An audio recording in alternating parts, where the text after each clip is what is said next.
수요일 날은 우리 민수기 보고 있는데요. 오늘 마지막 시간입니다. 민수기 35장입니다.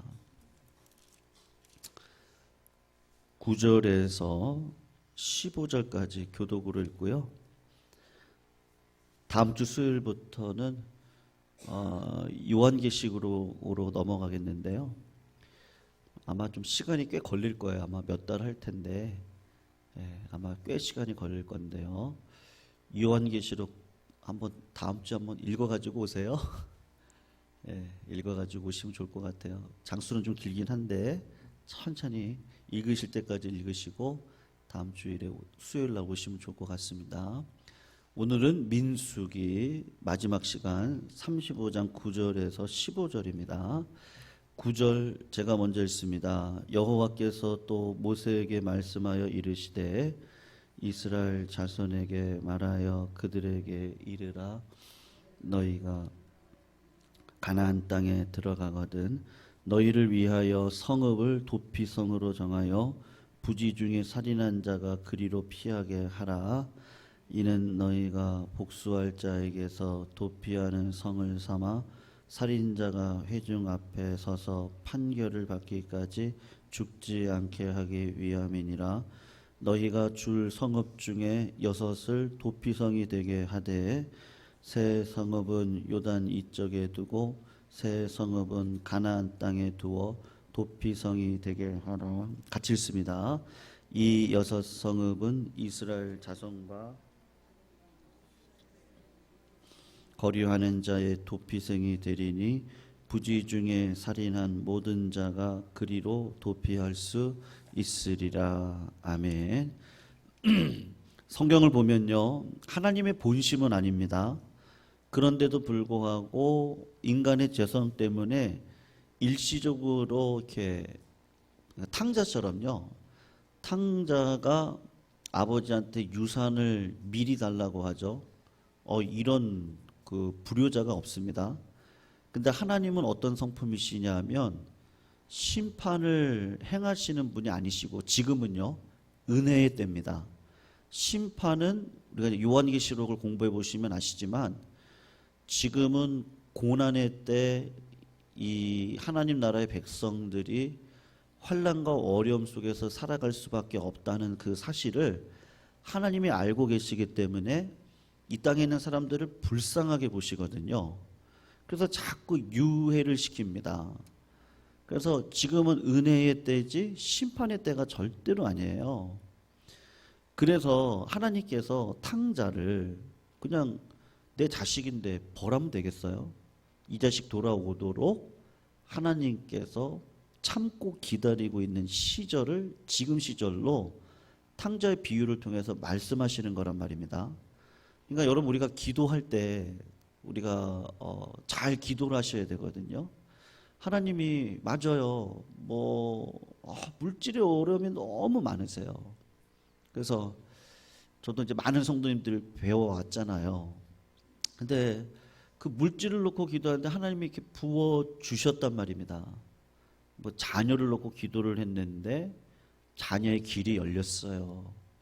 그럼 하나님이 부어주실 때 왜 부어주셨겠어요? 하나님께서는 사실 그 계획은 아니었어요. 근데 한 성도가 너무 간절히 기도하니 하나님 물질을 부어주셨는데 그 물질을 가지고 이웃을 섬기고 하나님을 섬기는 일에 최선을 다해야 되는데 물질이, 자식이 하나님보다 앞서다란 말입니다.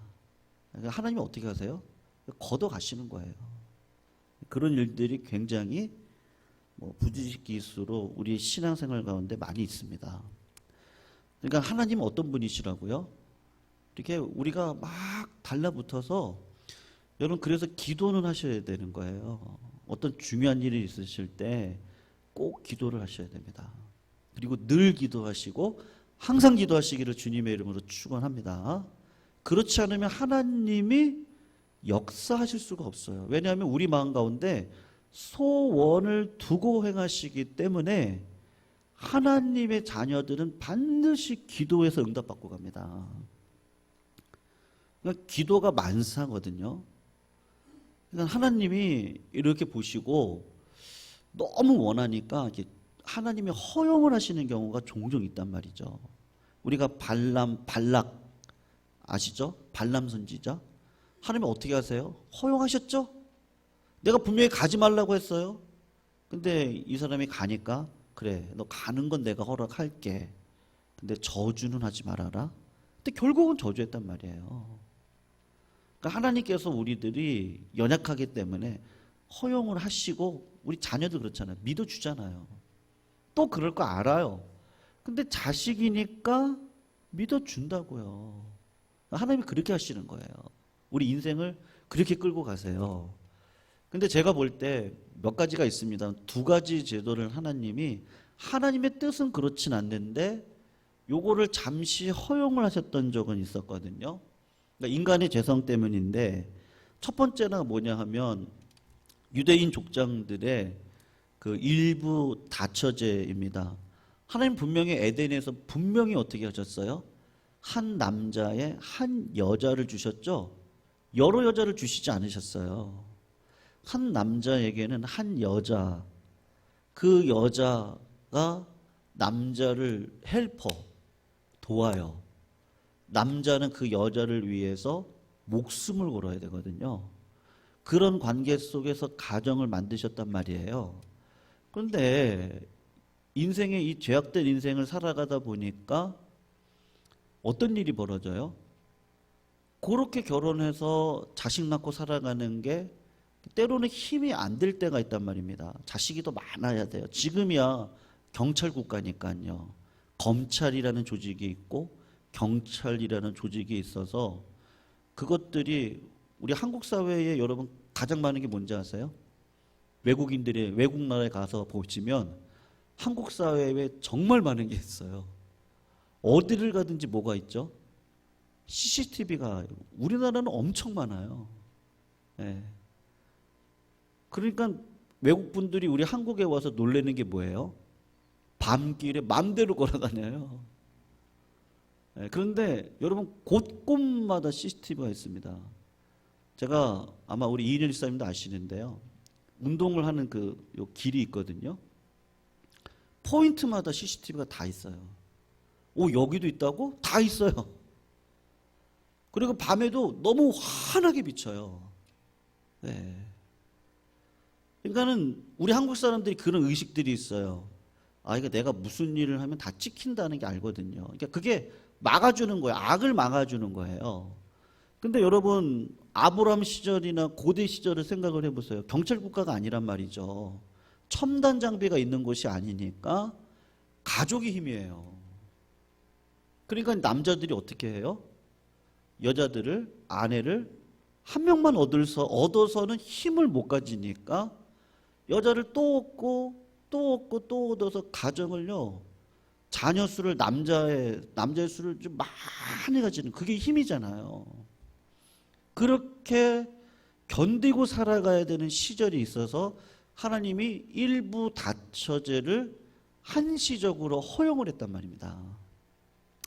그리고 두 번째가 있는데 그게 뭐냐 하면 이 피에 의한 복수제도입니다. 제가 좀 아까 말씀드린 것처럼 뭐 그 당시에는 경찰이나 검찰 대조가 있지 않았을 거 아니겠어요? 그렇기 때문에 하나님께서 억울하게 죽임을 당하는 자들이 있잖아요. 그러면 여러분들 어떻게 해야 돼요? 억울한 일을 당했어요. 내 자녀가 아니면 사랑하는 친족이 아니면 내 친척들이 억울한 일을 당해서 죽임을 당했단 말입니다. 그러면 하나님께서 이거 분명히 죄잖아. 이걸 어떻게 물으시겠어요?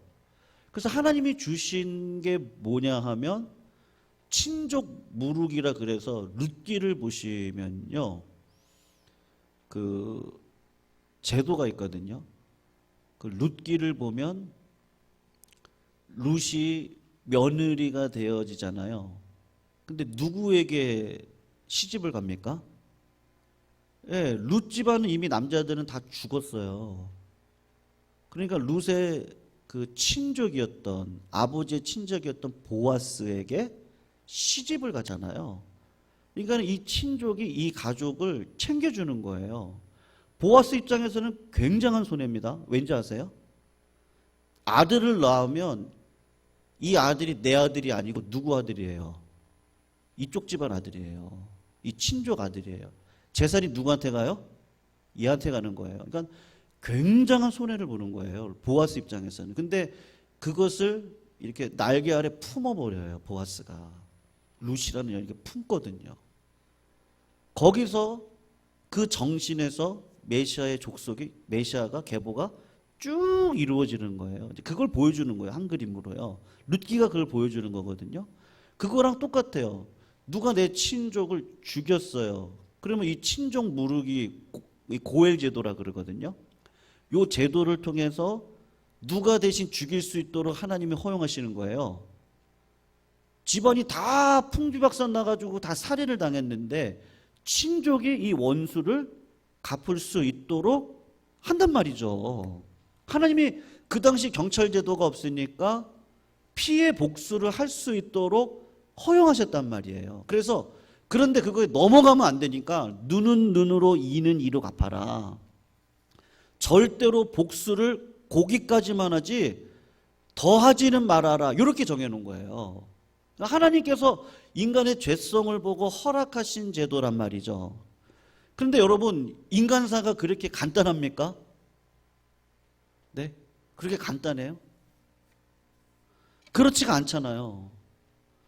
어떤 경우에는 고의적으로 살인을 저지르는 게 아니라 어떤 경우는 뭐 요새 그 어르신들 운전하시다가요, 브레이크를 밟는다는 것을 뭐로 밟아요? 악셀을 밟는다든지. 한 3달 전이었나? 기억나세요, 성도님들? 저 수원, 저 어딘지 정확히 기억 안 나는데요, 버스 기사가, 예, 그 수원 아주 그냥 그 사람들이 많이 모이는 곳이에요.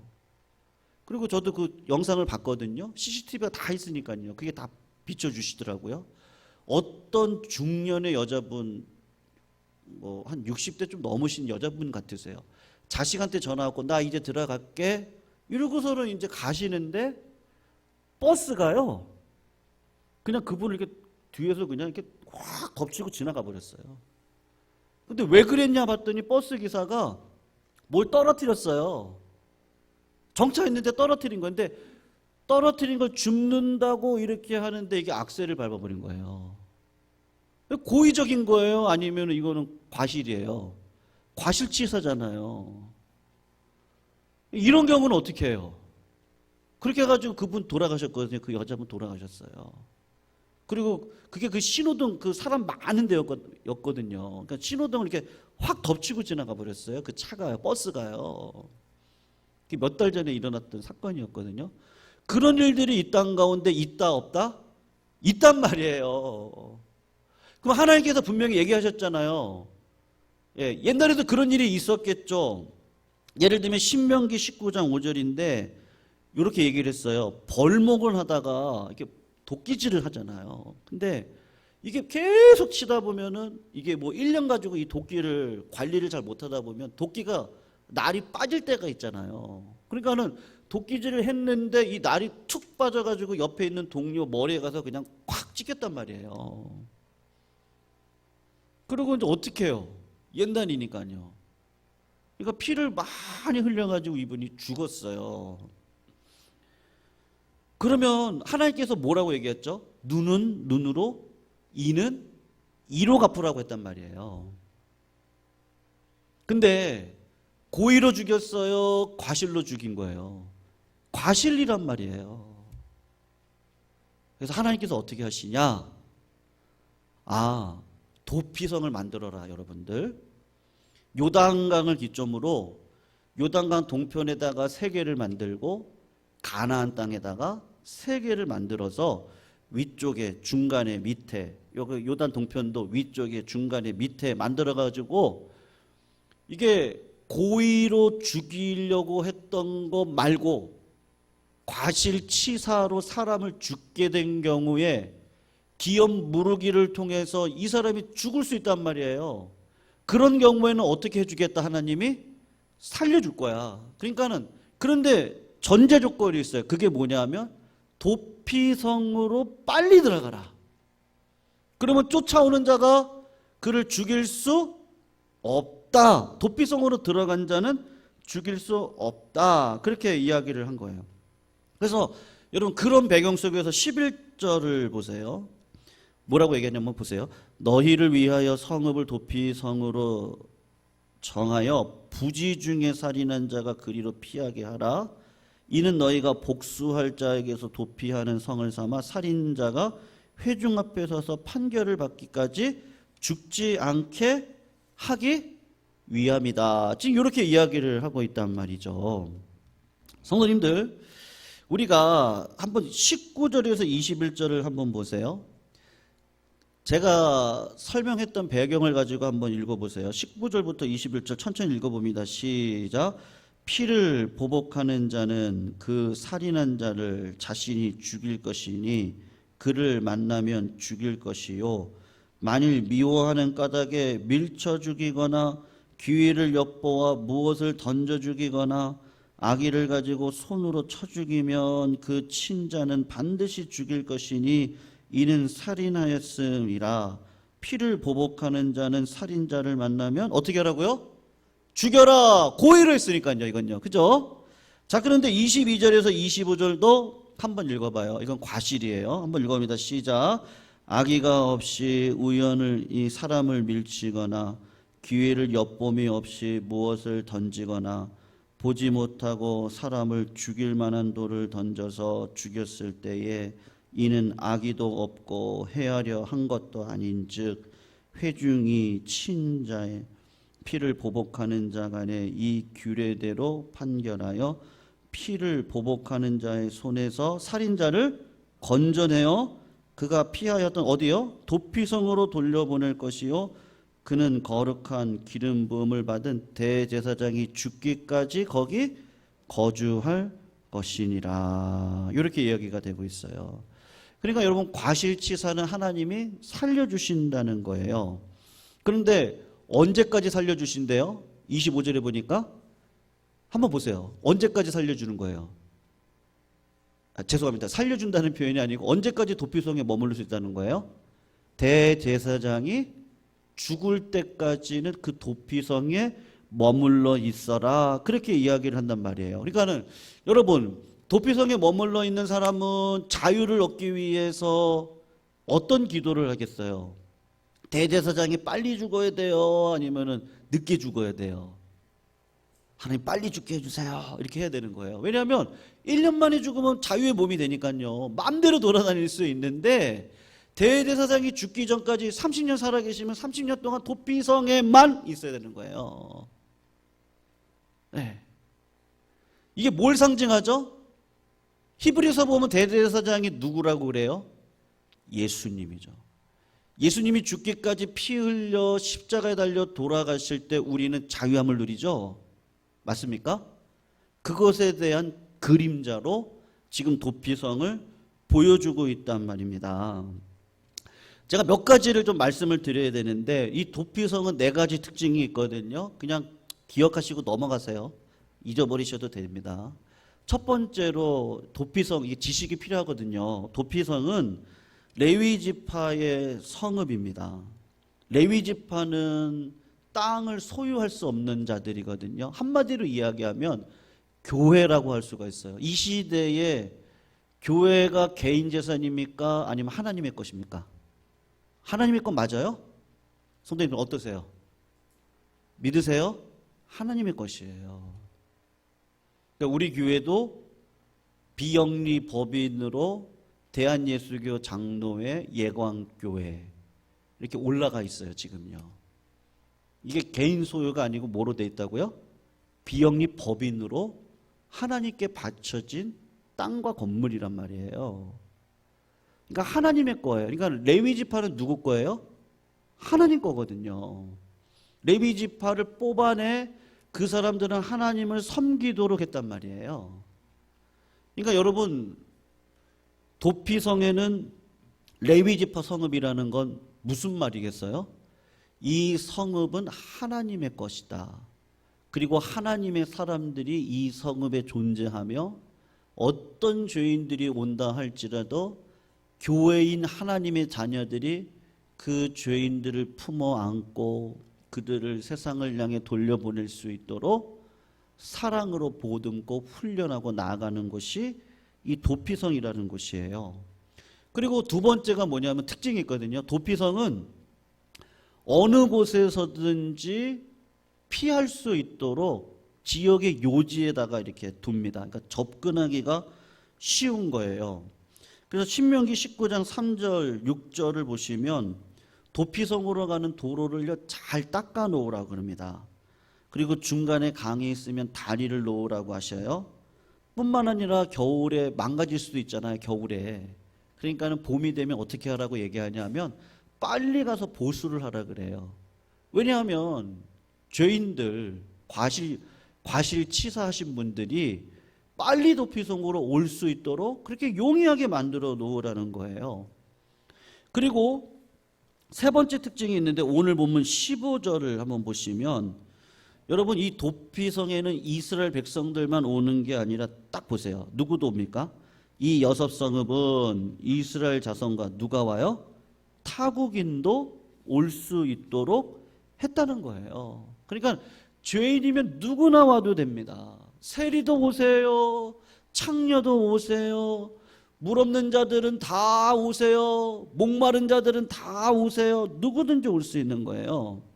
그리고 네 번째 특징이 있는데 하나님께서 이 도피성을 지정하셔서 안전을 보장해 주신 것이란 말이에요. 여러분 이게 교회를 상징하거든요.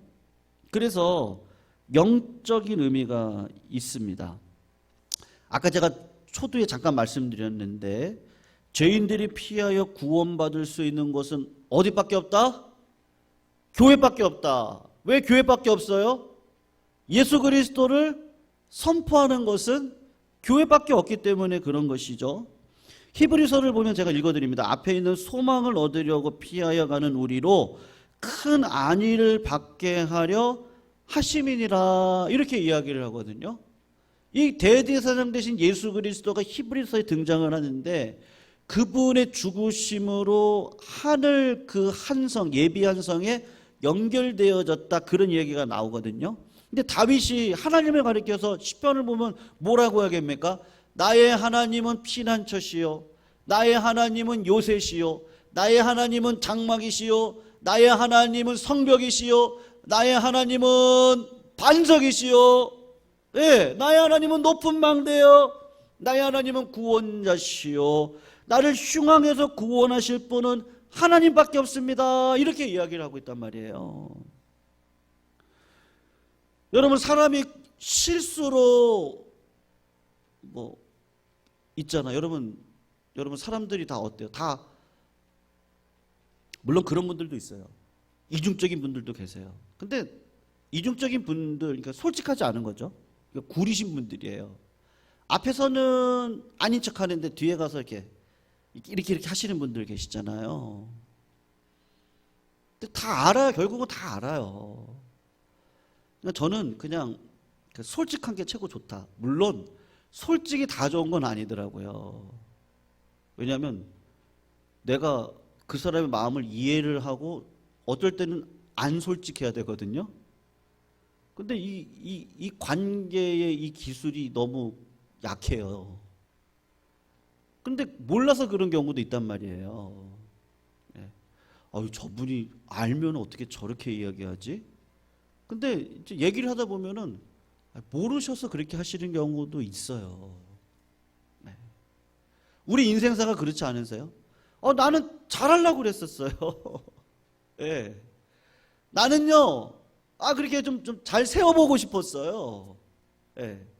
아니면, 좋게 하려고 했다니까요. 근데 우리 관계가 다 그렇냐고요. 때로는 오해도 생기고 때로는 그분의 마음이 이렇게 딱 삐뚤어져 가지고 그 말을 다른 말로 받아들이기도 하고 때로는 뭐 여러 가지 일들이 많아요. 이 땅에 그런 일들이 수도 없이 많단 말이에요. 네.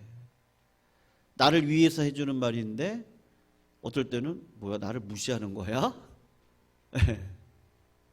이르기도 하고요.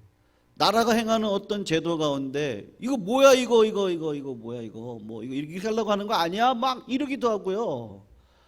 아우 이거 너무 힘들단 말이에요. 지금 이 땅을 살아가는 것 자체가.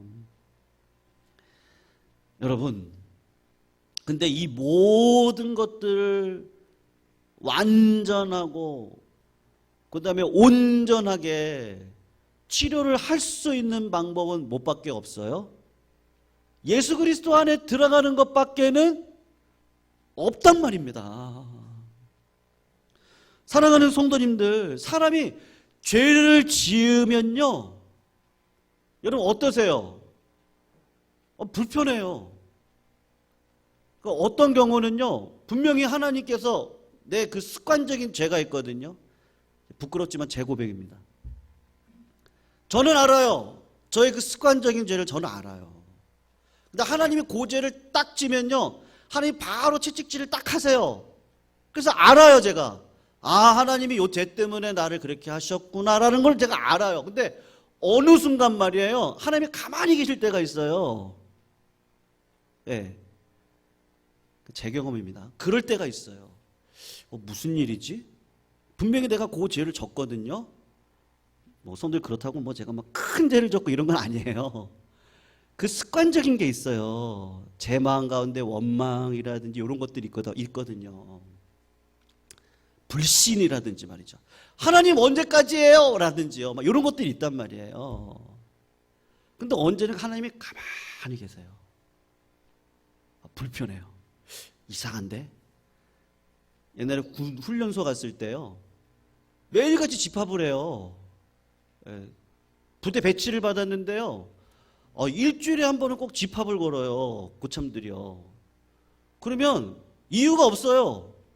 그냥 쭉 세워가지고 엎드려 뻗쳐 아니면 머리 박아 그리고 때려요. 저희 때까지 그랬거든요. 그럼 맞았어요. 근데요, 한 주를 지나가는데 집합을 안 걸어요. 그럼 불안해요. 언제 거는 거야? 네. 월요일날 걸고 한 주 편하게 잠자는 게 나아요. 근데 안 걸고 있다가 꼭 금요일날, 토요일날 요럴 때 걸어요. 그리고는 다 불러다 놓고 머리 박으라고 막 때려요. 아이고, 이런 적도 있거든요. 그러니까는 하나님께서 이 죄를 지면요, 마음이 불안합니다. 불안하거든요. 근데 주님 앞에 가서 하나님, 저 이런 죄 졌잖아요. 알고 계시잖아요. 근데 하나님이 그걸 기다리고 계셨더라고요. 야, 내가 언제까지 때려야 올래, 너? 응? 너 성숙해져야지. 그런 마음으로요, 기다려 주시더라고요. 너무 감사했어요. 하나님 그렇군요. 그래서 이제 한번 신앙을 이렇게 좀 뛰어넘는다고 해야 되나요? 아, 그렇지. 예수가 계시지. 이 마음 말입니다. 여러분, 율법은 좋은 거예요? 나쁜 거예요? 네? 좋은 거죠? 네, 율법이 내 안에 있는 죄를 폭로시킨다고요. 왜 폭로시키겠어요? 나를 살리려고 폭로시키는 거예요. 그리고 그 율법이 나를 어디로 끌고 가요? 예수님께로 끌고 가는 게 갈라디아에서 나와 있는 말씀이거든요. 몽학 선생이 되어서 율법이 내 죄를 폭로시켜 내 실력을 온 천하 만민에게 보여줘요. 내 실력으로는 살아갈 수 없어요. 내 힘으로는 안 돼요. 그래서 기도의 자리에 들어가도록 이끌어가는 게 율법이란 말이에요. 근데 여러분, 율법도 따라오는데 누구도 따라와요? 마귀도 쫓아온다니까요. 야, 너 목사가 그럴 수 있어? 야, 너 중직자가 그래? 야, 예수 믿은 지 30년이 넘었는데도 아직도 그 자리냐? 마귀는 계속 정죄를 하는 거예요. 그럴 때 우리가 어디로 가야 돼요? 도피성으로 들어가야 되는 거죠. 예. 예수님께로 들어가셔야 되는 거예요. 주님께 들어가서 하나님, 저는 이래요. 마귀의 말이 맞죠? 하나님, 아직도 저는 이것밖에 안 돼요. 하나님, 저를 불쌍히 여겨주세요. 하나님, 내 앞길을 인도해 주세요. 하나님, 그런 줄 알면서도 하나님의 지혜를 못 구했어요. 하나님, 은혜를 주세요. 피할 길을 주세요. 아니면 감당할 힘을 주세요. 예수께로 들어가면 된단 말입니다. 여러분, 그런데 꼭 어리석은 사람들이 있죠. 네. 성도님들 한번 생각을 해보세요. 제가 아까 말씀드렸던 고엘 제도를 기반으로 어떤 한 사람이 고의가 없이 사람을 죽였어요. 그런데 그 친족의 보수자, 보복하는 자가 도끼를 들고 그 사람을 쫓아오고 있어요. 그 상황이 분명히 보여져요.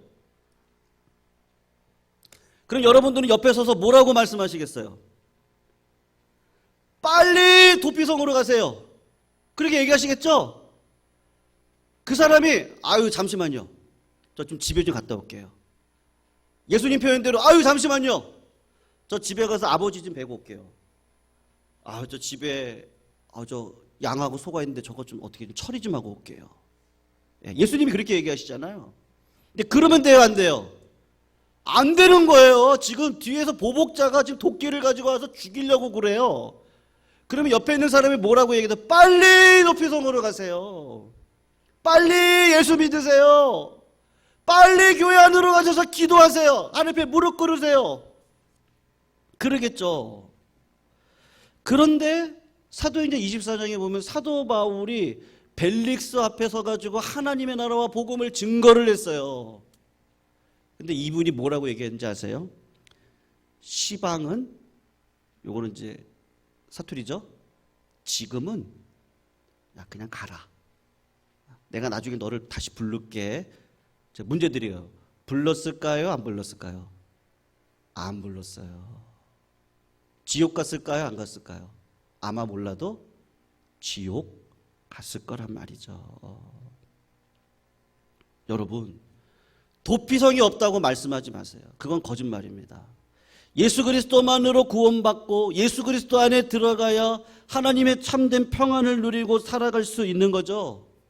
여러분, 부처도 좋은 분입니다. 마호메트도 좋은 분입니다. 공자와 맹자를 공부해 보세요. 세상에 그런 지혜가 어디 있는지 그 지혜를 가지고 살아가면 좋겠다라고 생각을 하지만 그분의 삶대로 살아간다고 한들 죽음이라는 문제를 여러분들 이길 수 있는 분들이 계세요?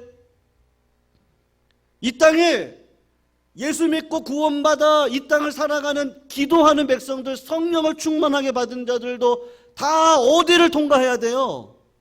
죽음을 통과해야 된단 말이에요. 맞아요. 내가 세상죄를 지지는 않아요. 뭐 도둑질하거나 간음하거나. 근데 그러지는 않아요. 그럼 나도 모르게 사랑한다고 했죠. 근데 이게 살인이 될 수도 있는 거거든요. 이 땅을 살아가면서 그럴 수밖에 없거든요. 제가 저희 지명이 제가 초등학교 때부터 제가 축구를 좋아해서 무슨 클럽 들어가서 막 했거든요.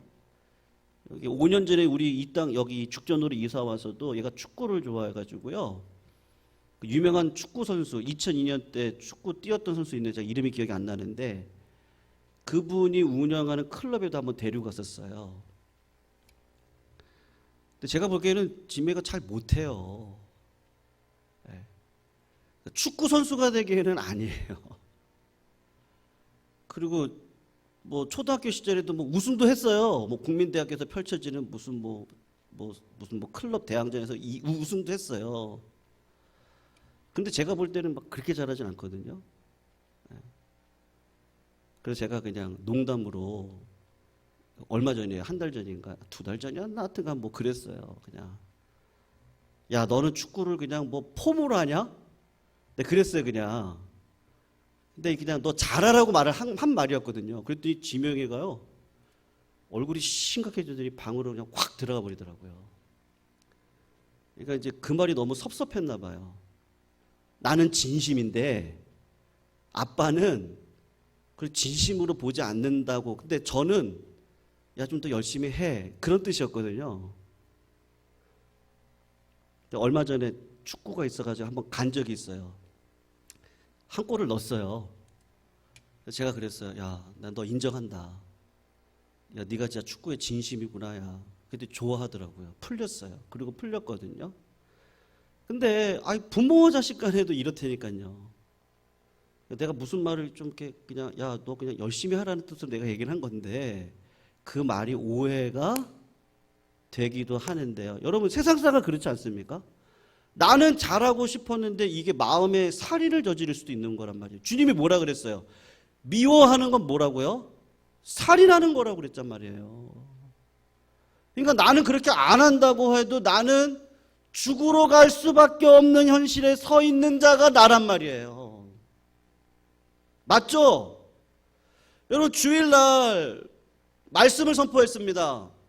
우리 기도 제목으로 같이 이야기를 나눌 건데요.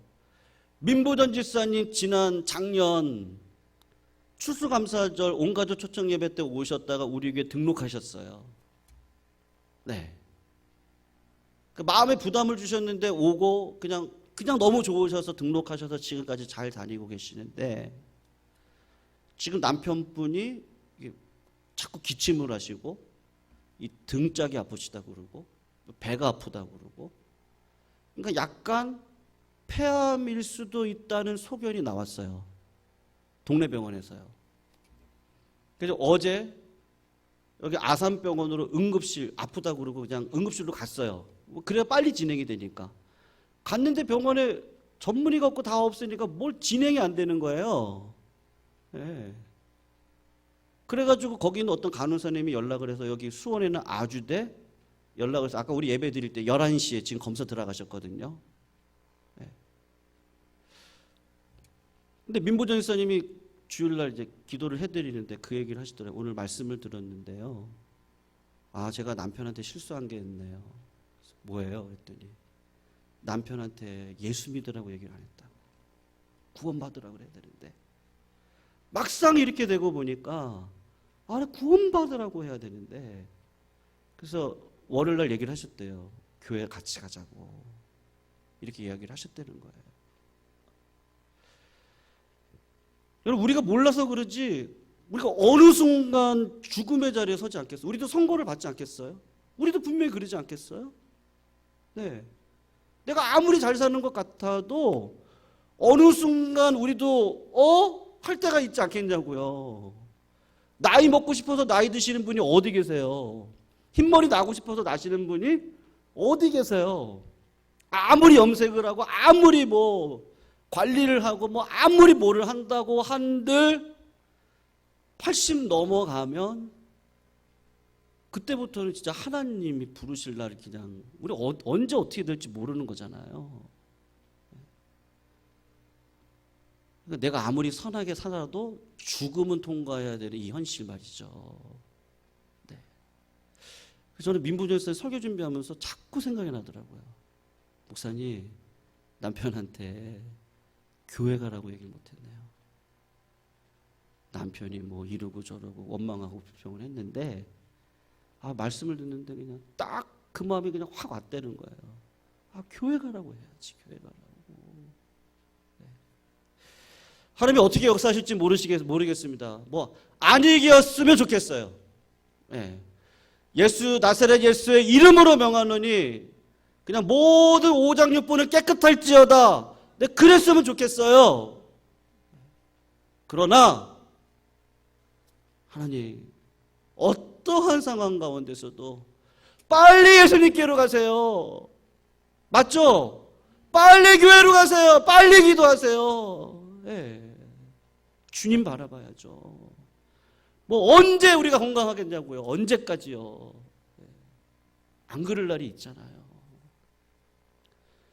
그걸 생각하며 주님밖에 없어요. 진짜. 뭘 먹을까 입을까 마실까? 그냥 개인적으로 그냥 김치찌개 지원엄마도 아는데요. 그냥 국에다가 한 사발 말아먹고 그냥 끝나면 그게 가장 편해요. 그리고 주님 앞에 쓰임 받는 게 너무 감사하고 성도님들하고 이렇게 말씀 나누는 게 얼마나 감사해요. 소망을 가지고 기뻐할 수 있고 서로 환난 중에 우리 같이 참읍시다 할 수 있고 기도에 항상 힘쓰고 이게 얼마나 감사하냐고요. 그리고 주님 만나면 그것만큼 감사한 게 어디 있겠어요. 왜냐면 영원한 도피성 되신 예수 그리스도가 계시니. 네. 언젠가 내 육신은 연약해질 것이요. 지금 나는 준비하고 있잖아요. 날마다 주님 아니면 안 됩니다. 날마다 기도의 자리, 예배의 자리 우리 서 있잖아요. 찬양하시잖아요. 우리가 죽음의 자리 앞에 서면 뭐 물질도 건강도 자녀도 우리 자녀도 맞지. 주님 앞에 서야 되는데 빨리 예수께로 가자. 네. 그렇게 그것 말고 뭐가 있어요? 없는 거예요. 그래서 민수기는요, 오늘 마지막 시간인데, 물론 36장이 있습니다만, 결론은 도피성입니다. 예. 예수 믿고 구원받읍시다. 예수 믿고 구원받은 성도님들이여, 그 예수 안에 들어가 예수로만 구원받을 수 있다는 것을 선포하고 살아갑시다. 예. 그거 놓치지 맙시다. 예수 안에 주님의 음성만이 위로입니다. 사랑하는 성도님들, 그렇게 살아가시기를 주님의 이름으로 축원합니다. 제가 예전에 한번 말씀드린 적이 있는데요.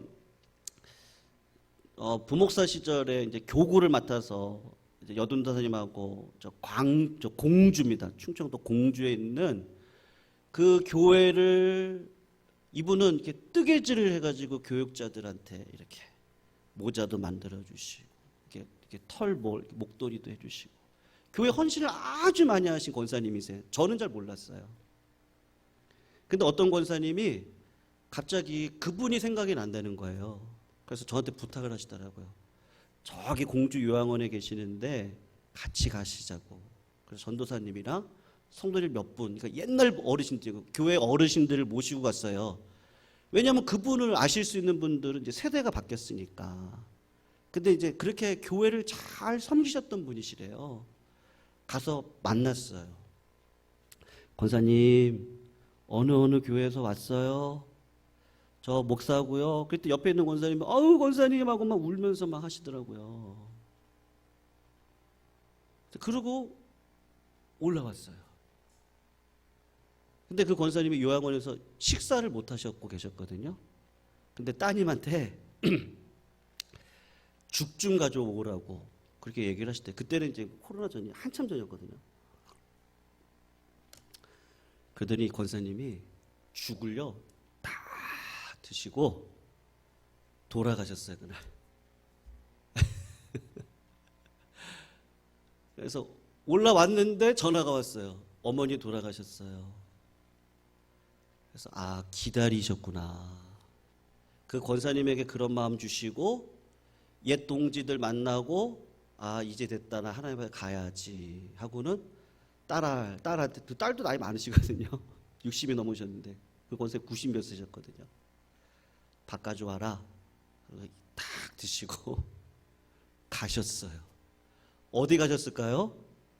천국 갔죠. 하나님이 생사를 어떻게 하실지 모르시는 거예요.